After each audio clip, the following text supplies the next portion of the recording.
Hello aspirants, welcome to IAS Icons by Unacademy. This is Shubham Sardhalia and we are starting with our discussion for class 6th History NCERT chapter number 3. If my audio and video are clearly audible and visible to you, just confirm so that we can start with our today's discussion.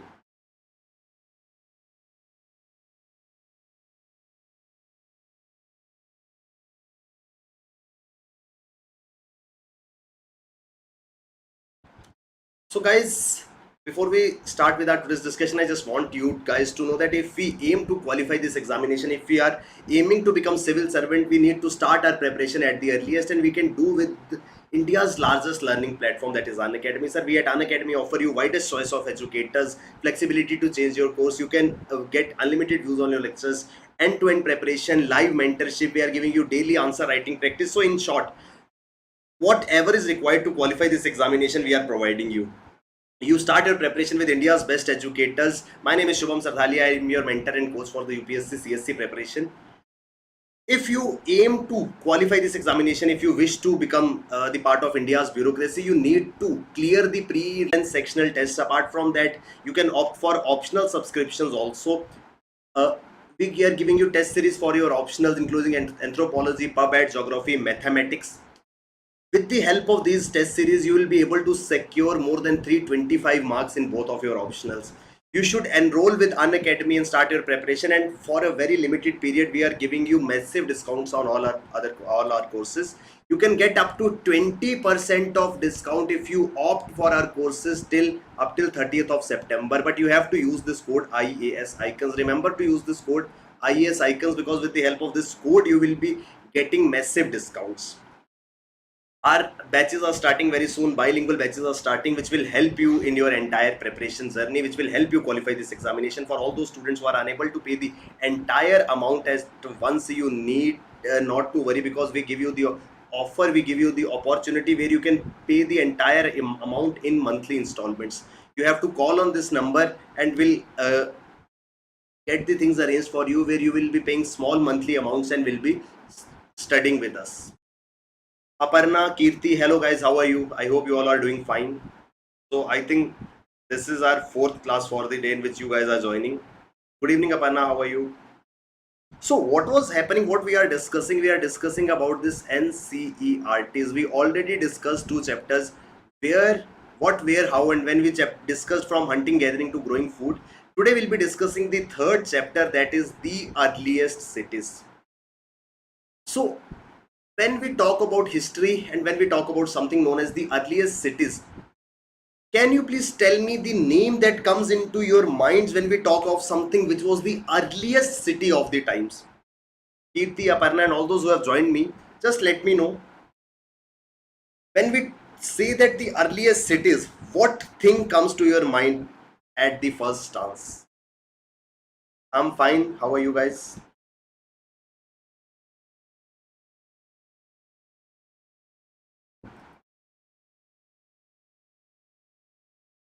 There must be something that comes into your mind when we talk about the earliest cities. What is the earliest of the city that you know about? You must have heard the name of one city, and which comes out to be the earliest city of the civilization, and our history or our ancient history starts from there. Anybody can answer?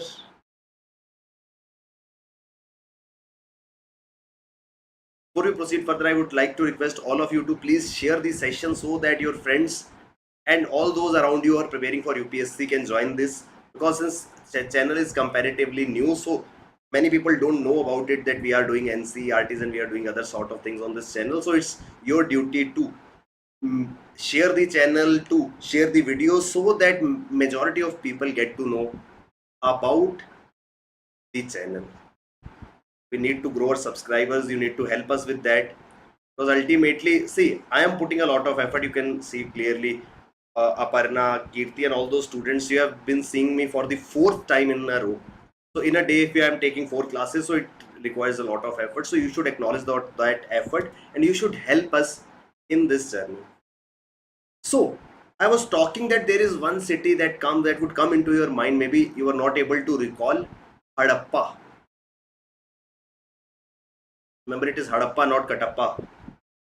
Maybe Egypt. Okay, you went to Egyptian civilization. Don't we know something about this Indus Valley civilization?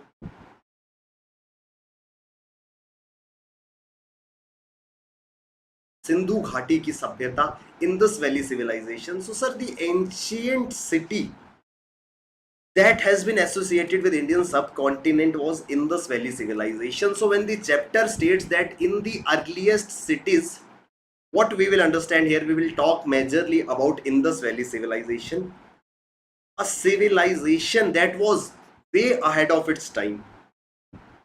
If I ask you that what is the most advanced city of India today, the city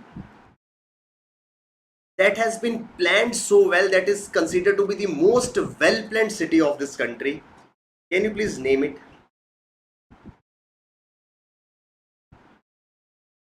Name of a city that you think is the most planned city and it is very famous. Madhu, Kumari, Aparna, Kirti, how are you guys?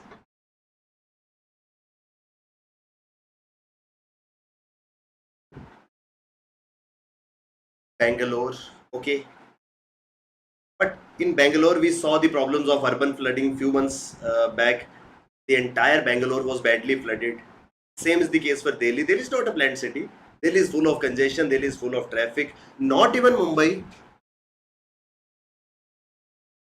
The planned cities are the ones where we don't see the traffic congestion, where we don't see the problems like urban flooding. Think, give it a thought. Very famous city. Okay, I'll give you one hint. It is in North India. The city where I want to take you is in North India. Any idea now? Just give it a thought. There are n number of cities in the country. Keep on speaking the names. The moment I'll get the right answer, I'll ask you that, yeah, this is the right answer.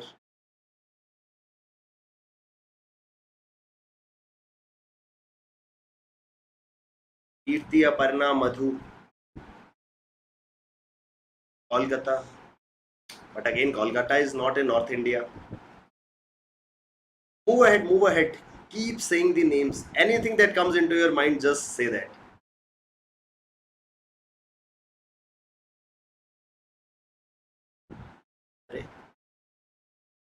Patna, Jaipur, okay. As of now, I haven't got the right answer, so keep on guessing.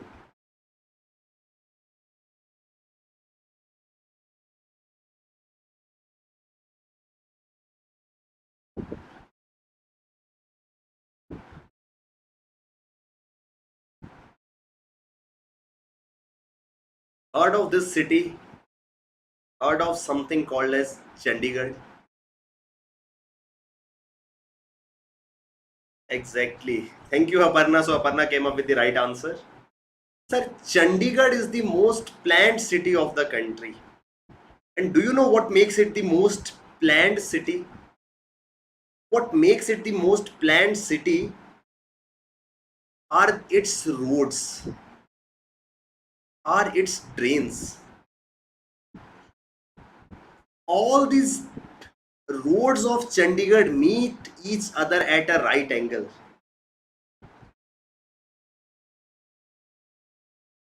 All those roads have covered drains. Are we getting it or not? So we have covered drains, we have well planned roads. So that makes it the most planned city of the country.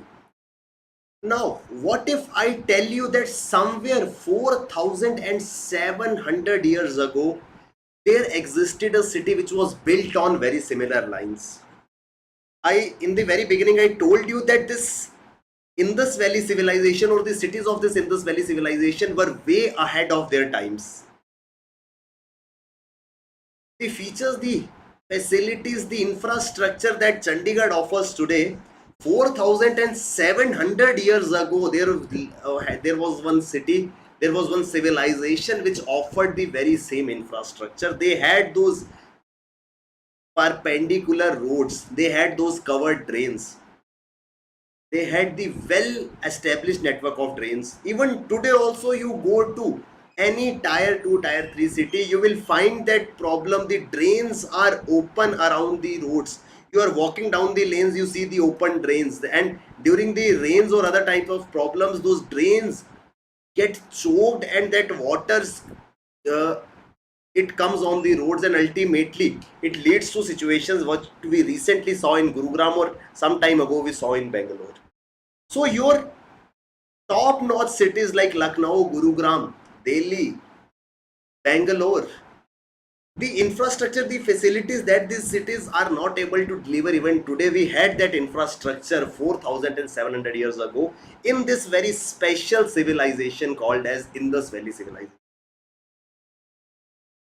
So what happened was, around 170 years ago, railway lines were being laid, and it had to pass from regions of Punjab. So during British times, railway lines were being laid, and those railway lines, in order to lay those railway lines, the areas were dug, and the area of Punjab, when railway lines were being installed there, engineers stumbled upon certain constructions. When they started excavating the land, they found certain constructions which is today in Pakistan. They came across this city of Harappa. They came across certain constructions, but they didn't give much heed to it. They were not bothered to look what this construction was. Then eventually, about 80 years ago, or approximately I can say about 100 years ago, in the year 1921, we are in 2022, so approximately around 100 years ago, in 1921, certain archaeologists, certain people came up and started excavating. They started digging the land to look for the traces of the earliest civilizations, which led to discovery of the oldest civilization of this Indian subcontinent, which we know today as Indus Valley civilization. These cities developed around 4,700 years ago. The city or the civilization was called Indus Valley civilization, and it had cities like Harappa, Mohenjo-Daro. It had cities like Lothal, it had cities like Kalibangan. It had cities like Banavali. So what was happening here was, there was the entire civilization that flourished during those times, and it was named as what? It was named as Harappan civilization. Why it was named as Harappan civilization? Because the first city that was unearthed, that was discovered, was known as Harappa, and because of that Harappa, this entire civilization was known as Harappan civilization, or we call it as Indus Valley civilization. Are we clear up till here? Are we clear till here or not? Just let me know.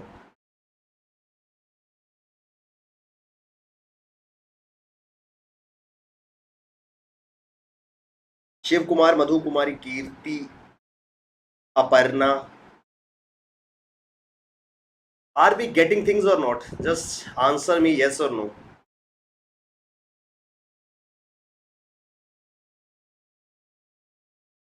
Good evening, Shiv. How are you?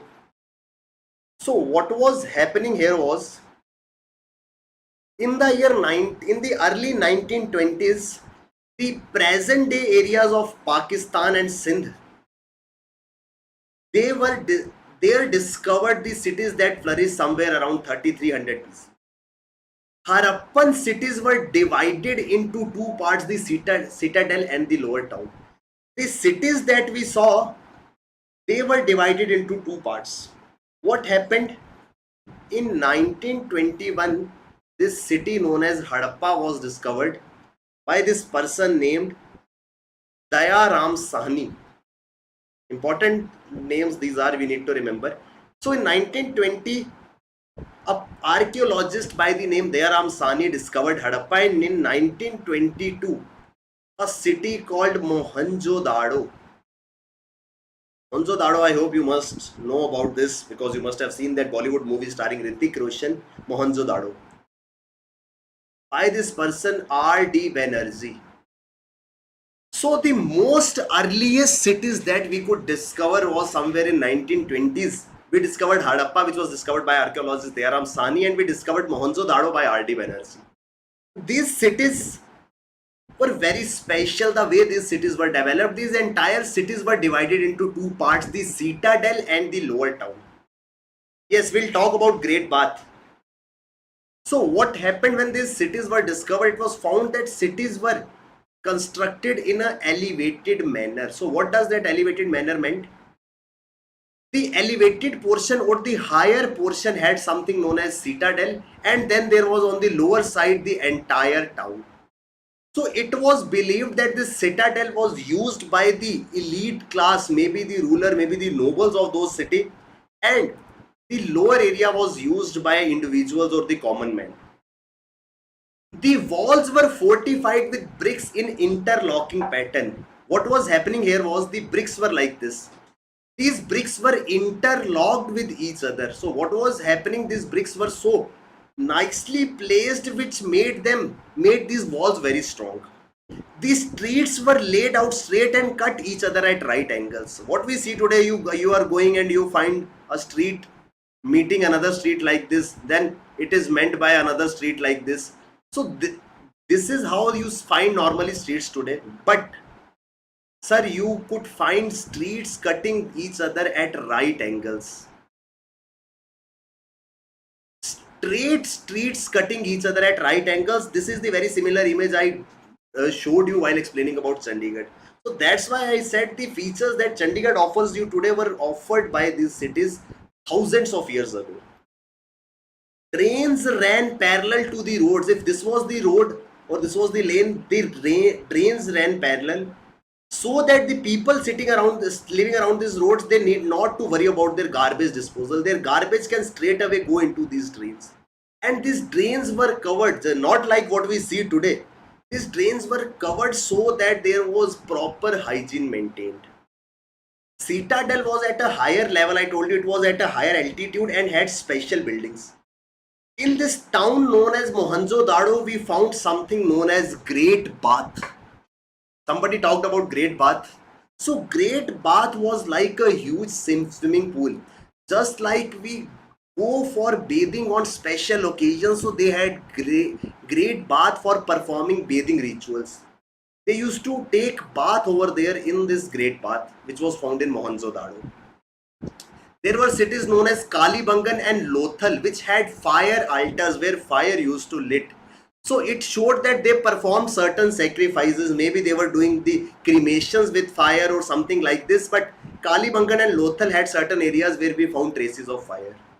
The lower town, the higher one was Citadel. The lower town was there where houses were 1 or 2 storied. So they already were living in single or double story house, which shows one thing, that their houses were not kacha houses. What we see, their houses were not made of mud, because it's really difficult to sustain a house made of mud with double story for a longer period of time. These were made with interlocking bricks, and these bricks were so strongly baked. You know the process of making a brick.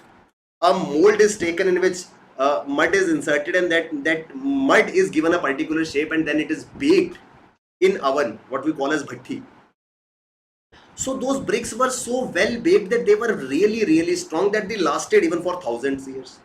The lower part of the area had single or double story houses with the corridor or veranda in center, and rooms were built around that veranda. So this was the pattern. You had rooms like this, and there was a veranda or corridor in the center. In Mohenjo-Daro, as I told you, a very special tank or pool, which the archaeologists called as Great Bath, was built. This was lined with bricks coated with plaster. So just like we have modern swimming pools, this was made with bricks, and it was coated with plaster from all around, which made this Great Bath watertight, which means that water couldn't seep out from this body of water, and it was made watertight with a natural tar which we use, coal tar, you know. So that coal tar was used to make this entire Great Bath waterproof. This is the exact Great Bath which we see. So these are the remains that we find in Mohenjo-Daro of the Great Bath. So you can see it as a swimming pool. You see these houses or these constructions around it. So people used to perform some rituals here. They were performing rituals or ceremonial by bathing, just like we do at times. We need to go and visit certain religious place. We take bath over there. These great baths had steps leading down, just like we have in a swimming pool. So the infrastructure, the things that we see today were found that time. Just like we have stairs on the swimming pools on both the sides, there were stairs like this. So we see something like this in swimming pools. And around this great bath were the rooms. Maybe they were used for changing or something. Water was probably brought in from a well and drained out after use. So it was believed that there were certain wells around it from which the water was brought into this great bath, and ultimately once the ritual ceremony is over, the water was pumped out or water was removed from here. Maybe important people were taking dip in this special tank on these special occasions. Then there were cities like Kalibangan and Lothal. I told you that they had fire altars. Generally, as I told you, houses were either single story or double story with rooms built around a courtyard. There was a veranda, and around that veranda the rooms were built. How many houses had wells for water supply, so they were not dependent upon some river or something. They had, majority of the houses, they had their own wells. So you can see in this image the wells. Then they had covered drains. Sir, these you see, these were uncovered by the archaeologists because they wanted to understand. These were totally covered by the bricks. The water used to pass beneath these drains. Many houses had separate bathing area, just like what we see today. It was not an early phenomena. It came up recently only that we had bathing areas in our houses. We had drains and these drains were covered. Harappa as a city was a very busy place. People went for planned construction, and those who did this planned construction were probably the rulers. They were the nobles or the elite class of this area who were doing this. There are chances that rulers used to send people to distant areas. They used to send people to different countries because we saw certain things which were bought on from far off places. For example, we saw beads coming from Oman, we saw things coming from Iran. So as far as Iran and Oman, the things were brought into these cities and the traces of these things were found. So it was clear that either people from here were going there or the trade was taking place. Many terracotta toys have been found. It showed that children must have played with them. You see such type of terracotta toys. It represents certain animals. Not clear that what actual animal is this, but we found the traces of these animals. These toys were found. Most of the things have been found by archaeologists were made of stone, shell or metal, including copper, bronze, gold and silver. So sir, these type of things become important from exam perspective. So we need to remember that metals those that were found were copper, bronze, gold and silver. Copper and bronze was used to make tools, weapons, ornaments and vessels. Gold and silver was used to make ornaments and even vessels. So you may find a golden vessel around somewhere in Harappan city. Harappans also made beautiful black designs of pots. So Harappans had the idea, knowledge of pottery also. So you can be asked, Harappans had no knowledge of pottery, but they were making pots. Cotton was grown over there. We need to remember the traces were found in Mehergarh around 7,000 years ago. So sir, cotton was found in Mehergarh. We need to remember, you can be asked again in the examination which of the statements are correct. So they will say there were no traces of cotton, but we remember Mehergarh was the place where we saw the traces of cotton. Actual pieces of cloth were found attached to the lid of silver vase and copper objects in Mohenjo-Daro. So where we found the traces of actual piece of cloth. So they were growing cotton, they were making cloth out of it, and the traces of that cloth were found in vessels of silver and copper in Mohenjo-Daro. So maybe just like we do even today also in rural areas, some vessels are covered with the cloth. So maybe they were also doing the same thing. Many of the things were produced were probably the work of specialists. So this civilization had specialized people. Some of them were scribes. Scribes means those who could read and write. So they wrote certain things. We are not able to fully decipher the scripts used. But such type of seals were found in which carvings, you can see an something like a horse. You see in this image something carved like a horse, and apart from that what we see here are the letters written. So maybe people were carving these things, they were carving seals, they were cutting stones, they were polishing beads. So they specialized people were trained to do or to carry out this job. These people were so much specialized that they were able to carve out things with such utmost perfection. You see, have a look. This stone statue has so clearly been visible. You see how well the eyes, the nose, the lips, and even the beard is carved out, even his dress is carved out, which showed that people were really trained. Specialized persons were doing this job. They were cutting stones, they were polishing beads, or they were carving these seals. Hadappans had certain things which they used as raw material. For this raw material was either available locally. Many of these things, many of this part of raw materials was produced locally. They were getting it from areas around it. But many items such as copper, tin, gold, silver and precious stones were brought from different places. Are we getting it or not? Please don't make it a monologue. Reply. Ask me something. If you are getting it, if you have any doubt, you can ask me. If you are getting it, just let me know. Madhu, Kirti, Shiv, Aparna, and all those who have joined me. Are we getting things or not? समझ में आ रहा है? So what was happening here was certain raw materials were locally available, certain raw materials were bought from far off places. For example, copper, tin, gold, silver, etc. Hadappans got copper probably from present day Rajasthan. We see traces of, and we see availability of copper in Rajasthan, and even from Oman in West Asia. So things could come as far as from Oman. Tin was made to mix with copper to produce bronze. Since bronze is not naturally occurring, sir, bronze is an alloy. So what was happening here was this bronze was made by mixing copper with tin, and then tin was brought from Afghanistan and Iran. So can you believe how far of these things were coming?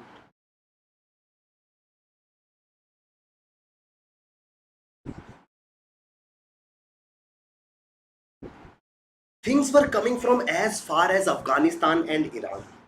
How we got to know that they have come from Afghanistan and Iran? Because we didn't have traces of tin somewhere around. The most convenient or the closest place from where we could get tin was Afghanistan or Iran. This showed that it was coming from Afghanistan and Iran. Thank you, Aparna. Kirti is asking, sir, terracotta. So terracotta is actually a brownish clay which is baked. So what happens is, just like we take a piece of mud or piece of clay, we bake it and give it, take a piece of mud or clay which is brownish in color, we give it certain shape, and then we bake it. It is known as terracotta. Okay. Gold could have come from present day Karnataka. You must have heard about KGF movie, Polar Goldfields. In Karnataka we have gold mines, so gold might have come from Karnataka. Even from Gujarat, Iran and Afghanistan, we saw precious stones like lapis lazuli, which were brought all the way from other countries, from Afghanistan, Iran and even Gujarat. Clear or not? Sir, there were cities and there were villages also. We saw the Harappa was a city, Mohenjo-Daro was a city, and these were important trade centers. But apart from that, people lived in countryside also. The people who were living in countryside, they grew crops, they reared animals, just like what we see today. People staying in cities are traders. They may be trading in gold, they may be trading in silver. But people lived in these cities, grew crops and reared animals. If the people who lived in villages, they were doing jobs just like what villagers today do. These farmers and herders, they used to grow food, they used to herd animals, and they used to provide the produce to the cities. And with the help of vehicles like this, you see something like a bullock cart, these farmers were supplying things to the areas of the cities. In Harappa, we found the remains of barley, pulses, peas, rice, sesame, mustard. So if somebody asks what were the crops that were grown, barley, pulses, peas, rice, sesame, mustard, cotton, we found the traces that people were indulged into agriculture, because we found a miniature plow, a toy plow. So this is what is being used, that what has been used by farmers to plow with the help of a bull or a bullock cart. So this actual plow was not found a toy plow, but toy plow was formed because after seeing something only, you see a toy, you see a doll, you see a certain other shapes. It is possible because you have seen that shape in real. So a toy plow was found which showed that people were digging earth for soil, digging the soil and planting seeds and ultimately doing agriculture. Hadappans reared cattle, sheep, goat, buffalo, etc. How we got to know this? Because we could see cattle. If cattle were there, that's why plow was there. Sheep, goat, and buffalo, they were drawn on these seals. So these type of things give us a lots and lots of insight, lots insights about such cities. Eventually, when we'll proceed further, sir, we'll go in further depth, we'll go in further detail, and we'll understand more about these cities. But we need to remember, we need to find out that what actually happened with these cities. Nobody knows that what ultimately led to the decline of these state of the art cities.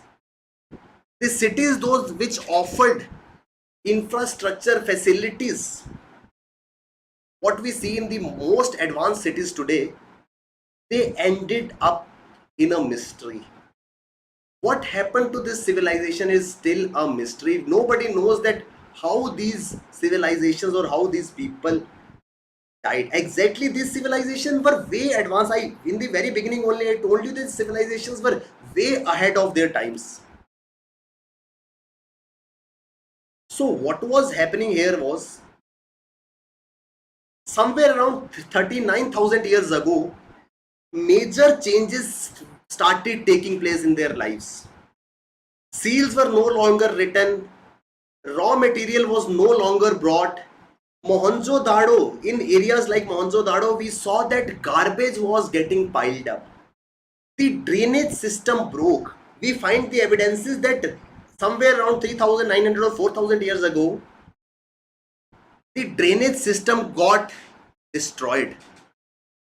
Garbage piled up in the cities. Houses started breaking down. These ultimately gave us the idea that maybe something happened. Some suggest that because of deforestation the civilization died. Some said that there were devastating floods with which this entire civilization died. But there is no clear-cut evidence that what actually happened with this civilization. What we all know is the things that we understood. We'll go in further details of these cities, but are we clear with this much part of this chapter? So this is the overview of this earliest civilization or the earliest cities. Are we clear with what is Indus Valley civilization, from where it started? What were the features that made them the most advanced cities of their times, or what made them ahead of their times? Are we getting it or not? Aparna, Madhu, Kirti, and all those who have joined me. I may not be able to take names of everybody. Are we clear till here or not?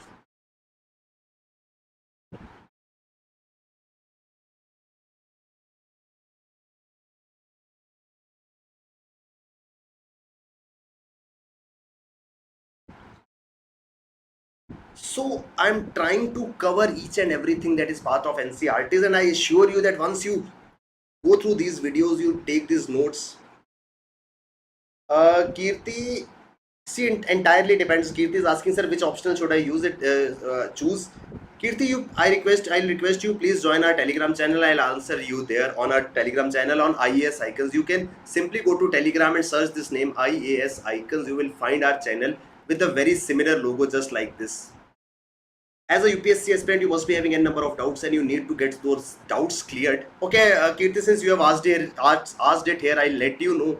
See, it entirely depends upon you. There must be certain subjects you find easy or you find fun to study or fun to read. For example, I give examples that there are n number of options. Maybe there is a student who felt that, sir, I find sociology also interesting.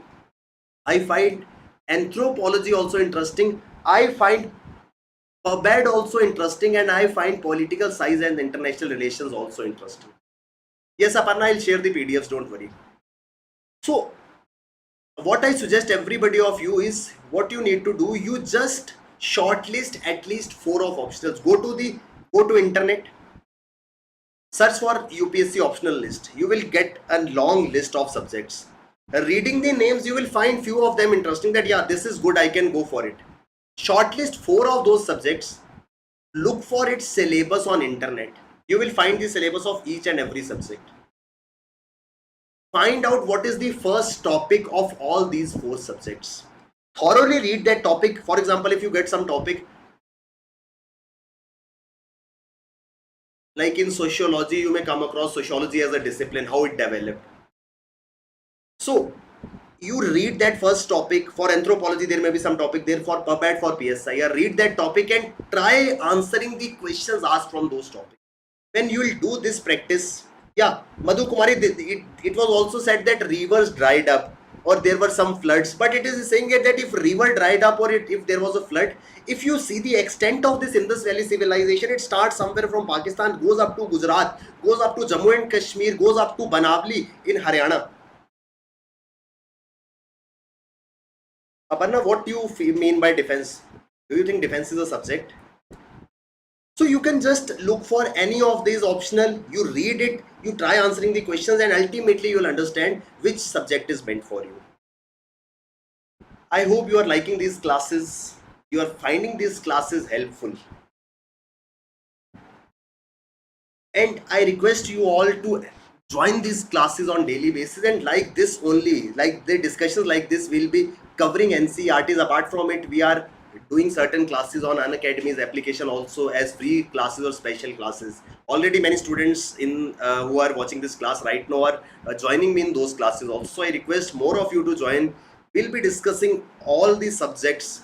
I will be joined by another faculties also. The top faculties of the country will be joining me very soon, and we'll ensure that everything that is part of UPSC syllabus will be covered thoroughly and ultimately will help you with. Thank you very much. All the best. Keep working hard. Bye bye. Take care.